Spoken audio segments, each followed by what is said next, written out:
وبس.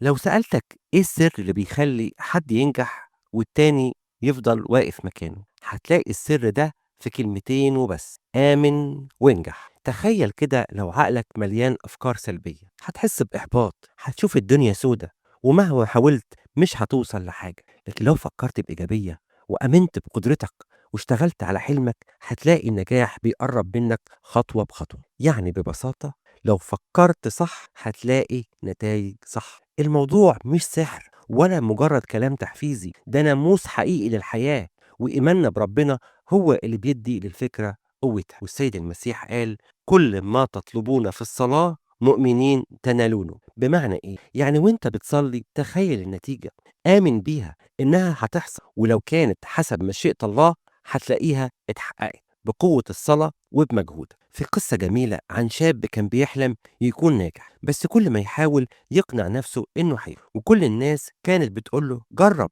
جاهد، آمن بنفسك. لكنه كان شايف الفشل قبل ما يبدأ. وفي يوم قرر يغير تفكيره، قال لنفسه: أنا هنجح وهشتغل وهفضل واثق في ربنا. وفعلا الأمور بدأت تتغير، ونجح بعد ما غير في طريقة تفكير. أوقات تيجي لك أفكار تحسسك إنك مش هتقدر وإن الفشل أقرب لك من النجاح. وقتها لازم تاخد موقف، وبدل ما تقول أنا مش هعرف تقول أنا هقدر وربنا معايا. بدل ما تقول مستحيل ده يحصل تقول كل شيء مستطاع مع ربنا. خلي تفكيرك دايما في النجاح، في الخير، في اللي نفسك تحققه. ولما يجي عليك وقت ضعف، قوم وقف وصلي وآمن وكمل طريقك. لأن ببساطة في كلمتين وبس: آمن وانجح. كلمتين وبس. إعداد وتقديم صموئيل القمص، ماجستير مشورة من جامعة هولي صوفيا.